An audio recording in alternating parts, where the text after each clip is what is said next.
पहली बात, हमें ये पता करना है कि इस बंगले में कुल कितने कमरे हैं। हमें उन हर कमरे के भीतर जाना है और कमरे की खिड़कियों पर टूटे शीशे पूरी तरह से बंद करने हैं और फिर इसी हॉल में वापस आना है। दूसरी बात, जितने भी कमरे हमने पूरी तरह से बंद किए हैं उन सबको याद रखकर रात 12:30 बजे के बाद दोबारा हर एक कमरे में जाना है और वहाँ मोमबत्ती जलाकर रोशनी करनी है।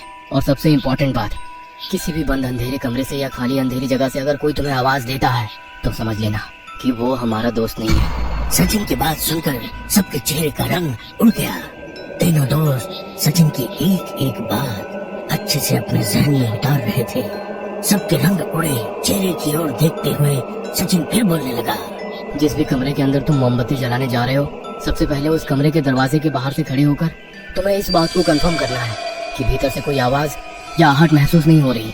अगर कमरे के अंदर से कुछ अजीब सी आवाज आती है तो हमें उस कमरे को छोड़ देना है। मतलब ये कि हमें जिस भी कमरे के भीतर जाना है, सबसे पहले कमरे के भीतर से कोई आहट या किसी तरह की आवाज ना आ रही हो, इसका जायजा लेना है। बिल्कुल सही।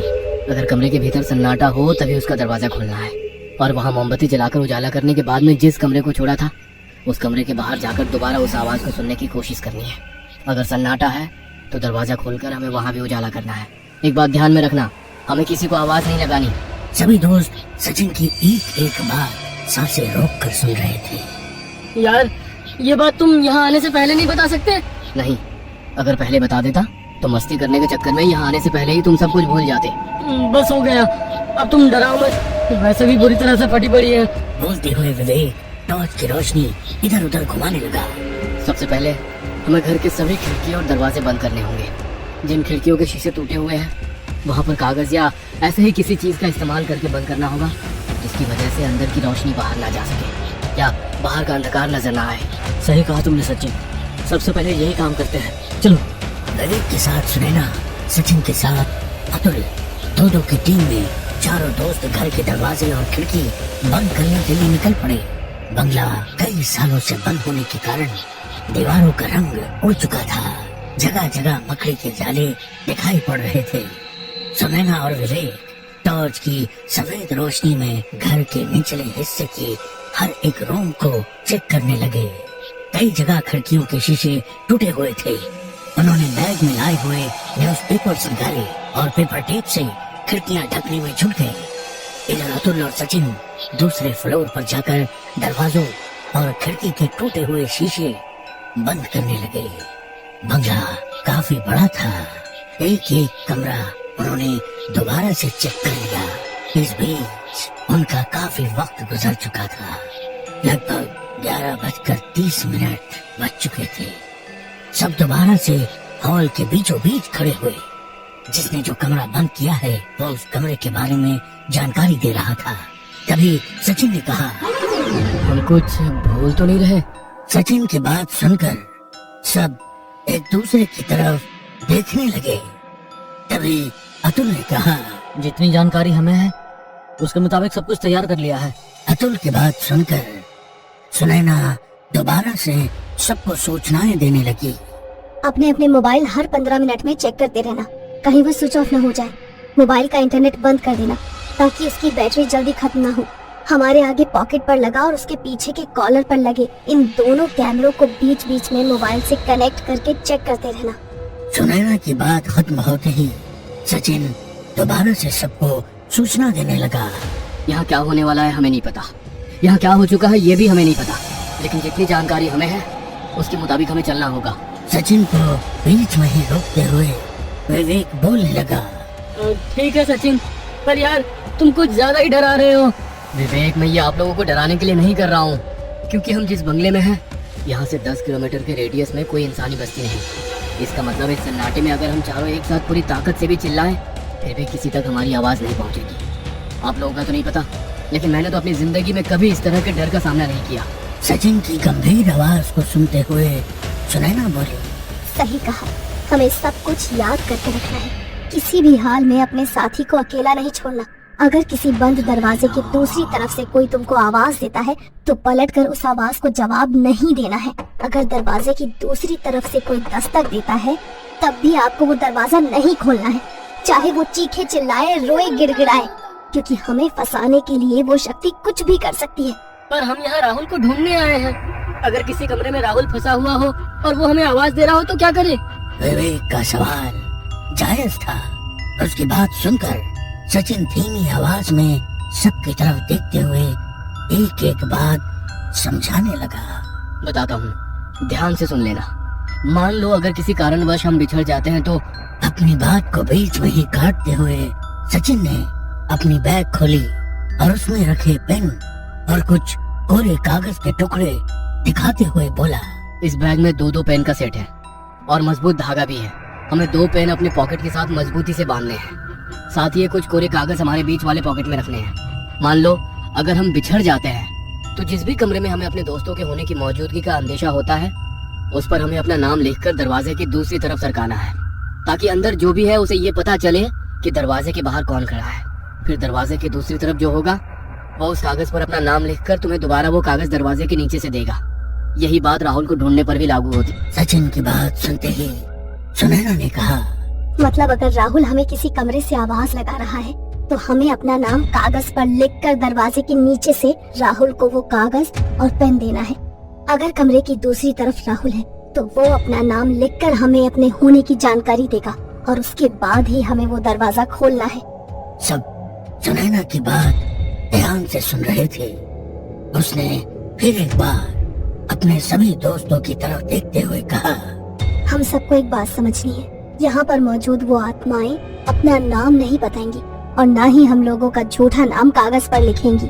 अगर दरवाजे के नीचे से सरकाई हमारी चिट्ठी का जवाब नहीं मिलता है तो समझ लेना कमरे के भीतर राहुल या हमारा बिछड़ा साथी नहीं है। और अगर उस कमरे के भीतर से कोई आवाज या दस्तक नहीं आती है तभी हमें वो दरवाजा खोलकर उस जगह उजाला करना है।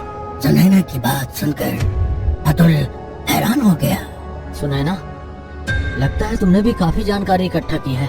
अतुल की बात सुनकर सुनैना कुछ बोले तभी विवेक बोल पड़ा, सुनैना राहुल के पीछे, राहुल भूतों के पीछे और वे भूत हम सब के पीछे। Too much fun. सचिन ने विवेक को चुप रहने का इशारा किया और फिर बोलने लगा, इस बैग में मोमबत्ती जलाने के लिए लाइटर और माचिस की डिब्बिया भी है। साथ ही 4 टॉर्च भी है। सब एक टॉर्च, एक लाइटर और एक माचिस की डिब्बिया अपनी जेब में रख लो। चाहे कुछ भी हो जाए अपने साथी को अकेला नहीं छोड़ना। सचिन, वैसे भी मोबाइल का टॉर्च तो है, तो इस एक्स्ट्रा टॉर्च की क्या जरूरत थी? हमारे पास रोशनी के जितने सोर्स होंगे हम उतने ही ज्यादा सुरक्षित रहेंगे। और कोई सवाल? सचिन की वो गंभीर आवाज उस जगह फैले वीरान सन्नाटे में गूंज रही थी। सचिन की बात सुनकर सब खामोश नजरों से एक दूसरे की तरफ देखने लगे। गुड, चलो चीजें उठाओ और जैसा कहा है वैसा करो। सबकी नजर अपने हाथों में लिए मोबाइल की स्क्रीन पर थी। 12 बज चुके थे। सब तैयारी में जुट गए। सुनैना ने अपनी जीन्स की दाई पॉकेट में लाइटर और बाई पॉकेट में माचिस की डिबिया रखी। अतुल ने कोरे कागज पिछली पॉकेट में सरकाए। तभी सचिन का मोबाइल वाइब्रेट हुआ। मोबाइल की स्क्रीन पर नंबर देखते हुए सचिन ने कॉल रिसीव किया। बोलो, चिंता मत करो, हमें कुछ नहीं होगा। ठीक है, मैं अपना पूरा ख्याल रखूंगा। लव यू जान। सबकी तरफ देखते हुए सचिन ने कहा, सॉरी यार, राधिका का फोन था, बेकार में फिक्र कर रही थी। और मोबाइल की तरफ देखकर वो खुद भी चौंक गया। उसके हाथ में मोबाइल नहीं था। उसका मोबाइल अभी भी उसकी पॉकेट में ही था। वो समझ गया था कि कुछ अजीब सा हुआ है। सबको इस तरह डरा हुआ देखकर सचिन धीमी आवाज में बोला, मैं तो मजाक कर रहा था, चलो काम पर चलते हैं। लेकिन सुनैना को पता चल चुका था कि यह मजाक नहीं था। रात के 12:30 बज चुके थे। सबने एक दूसरे की तरफ देखा और बिना कुछ बोले नजरों से इशारा करते हुए 2-2 की टीम में बढ़ गए। हॉल के बीचों बीच रखी हुई दूसरी बैग सुनैना ने खोली और उसमें से एक मोमबत्ती निकाली। तभी अपने एक हाथ में लाइटर और माचिस की डिबिया देखते हुए विवेक बोला, यार, लाइटर के होते हुए माचिस की डिबिया की क्या जरूरत थी? सचिन ने उसकी बातों पर ध्यान नहीं दिया। सबसे पहले हम हॉल के भीतर कुछ मोमबत्तियां जला कर रखते हैं ताकि यहाँ पर उजाला हो सके।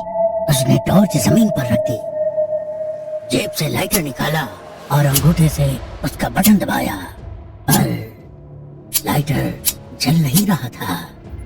उसने दोबारा कोशिश की और फिर लाइटर की खट खट खट इस तरह की आवाज उस बड़े से खाली पड़े हॉल के अंदर हर कोई साफ साफ सुन रहा था। 1 2 3 4 5। सुनैना लगातार लाइटर जलाने की कोशिश कर रही थी और कोई फायदा नहीं हुआ। ये देखकर सब हैरान हो गए। सुनैना के हाथ का लाइटर ना जलता देख हर किसी ने अपने पॉकेट से लाइटर निकाला और चेक करने लगे, और मानो सबके होश उड़ गए। किसी के भी हाथ का लाइटर नहीं जल रहा था। हर कोई डर भरी निगाहों से एक दूसरे की तरफ देखने लगा। विवेक का तो गला ही मानो सूख गया। सब कोशिश कर रहे थे।